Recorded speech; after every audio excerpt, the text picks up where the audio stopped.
from Kevin Durant and the Brooklyn Nets Game 5 against Milwaukee. The story early, James Harden gutting it out, making the return from the hamstring.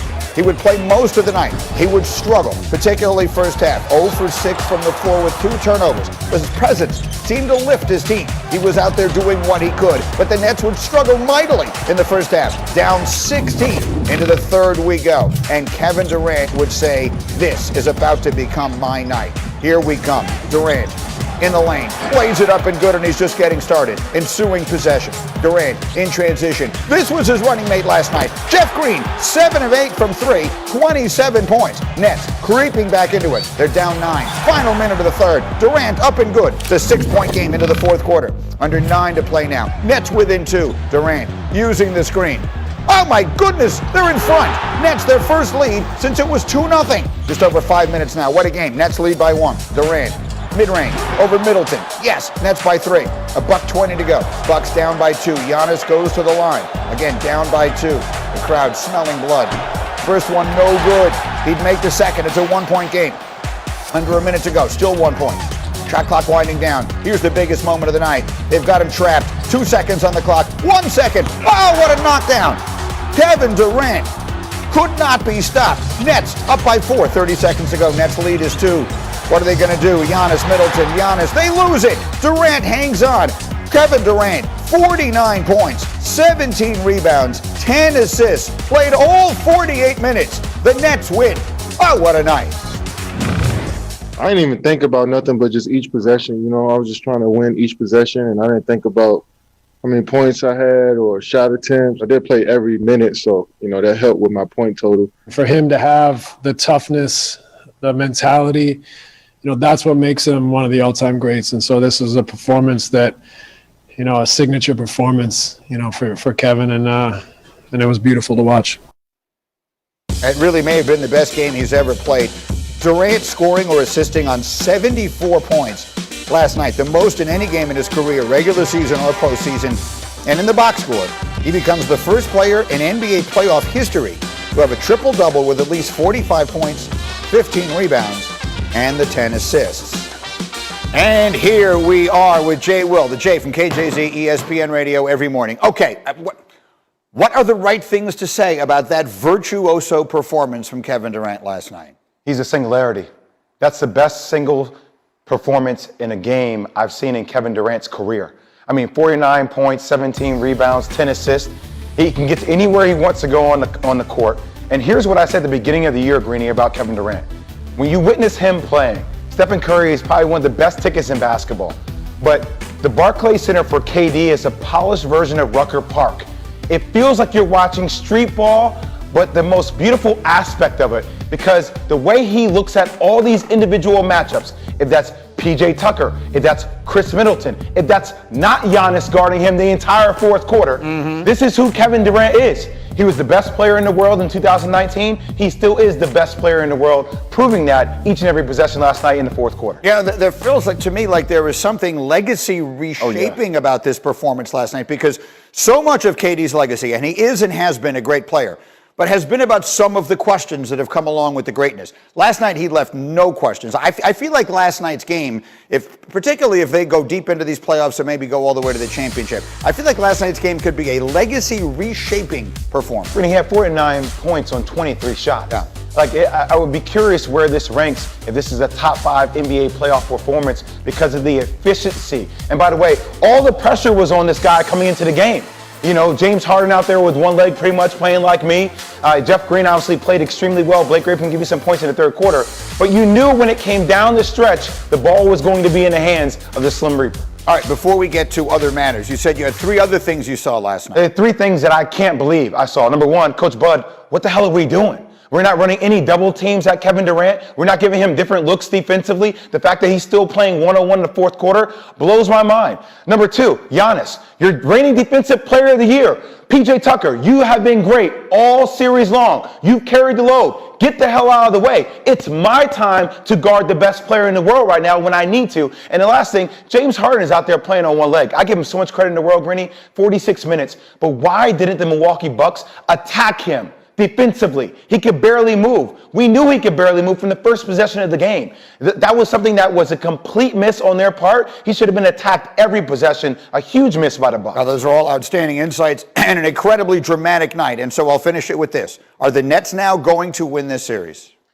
I'm still going to pick Milwaukee to win this series. I still am. I mean, James Harden, they're going to go back and get one in Milwaukee.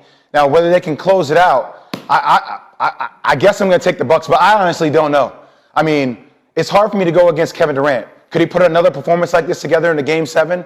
Yes, he could. I mean, obviously, he proved that he could do it there. All right, what a performance. And again, KJZ, every weekday morning on ESPN Radio. We're just getting rolling. Thank you, Jay. Man, it was great to see, and that's why we have these conversations and debates and everything else, because when you're at that level, that elite level, this is what inspires fans. This is what inspires people. This is what makes you watch.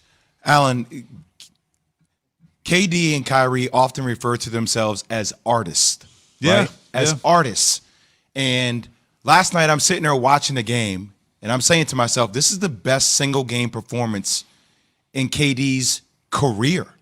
I mean, 49 points, 17 rebounds, 10 assists, and I didn't want to break it down. You know I love breaking down games. I just sat back and said, damn, watching it. I started thinking about, okay, 2019, he dropped 50 versus the Clippers. Yeah. All right. But the way he impacted the game, the amount of pressure that was on him leading into this game. James Harden was out there with one leg. Kyrie Irving's on the sideline, you know what I mean? Like, it was KD. Obviously, other guys stepped up, but this game will go down as the moniker for KD's career. It really will, because he is this special of a talent offensively. He's the greatest scorer the game has ever seen. And last night proved it. It proved it. You know, I discovered a guy basically last night. What I mean by that is not necessarily the points, but everything else that he did. The 17 boards, the 10 assists, the moving around. I hadn't seen KD move around like that in a long time in terms of getting away from people. He was not just standing still waiting for the ball to come to him. He was going to get the ball. He actually was not in a situation last night where you looked at and said, oh, this is game 4. They're all over him. PJ Tucker's not letting him breathe. No, he created separation many times over. And so when you think about, I can't speak to the greatest performer because I didn't see every single game that he's ever played. I'm not like Jay. Jay covers the NBA every single day.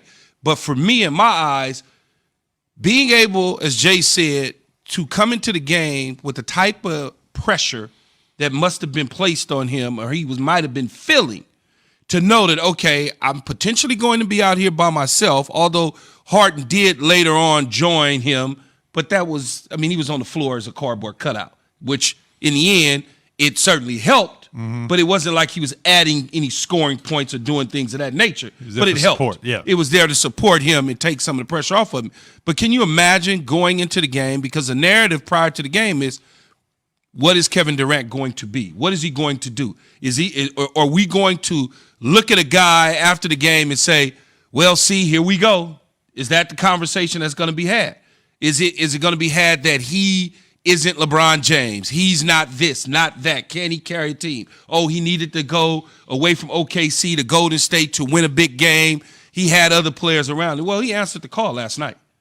And that question should never be brought up again as far as Kevin Durant. Never again it should be brought up, whether or not, I know it's not a championship game, but that was the closest thing that you could see to a championship in that performance. Well, it felt like that must win for both teams, right? You know, pivotal game 5s usually are when its series is tied 2-2, but you know what we saw is a superstar being exactly that on that level. And for KD, you know, talking about his performance, a lot of times you don't get a lot out of him in interviews, but it's, you know, he even understood the moment, where he was, what he had to do last night. He talked about it after the game.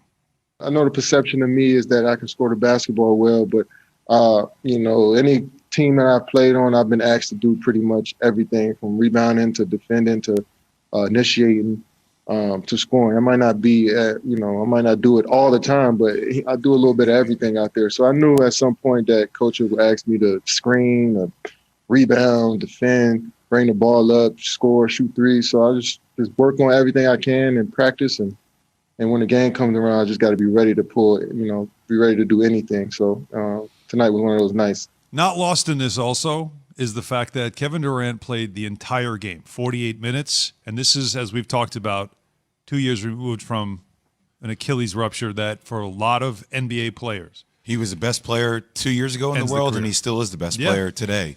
48 minutes. He scored 49 points on 23 shots. 23 shots. It's not like Kevin Durant took 35, 40 shots for 49 points. And by the way, they were down 17 points in the third quarter.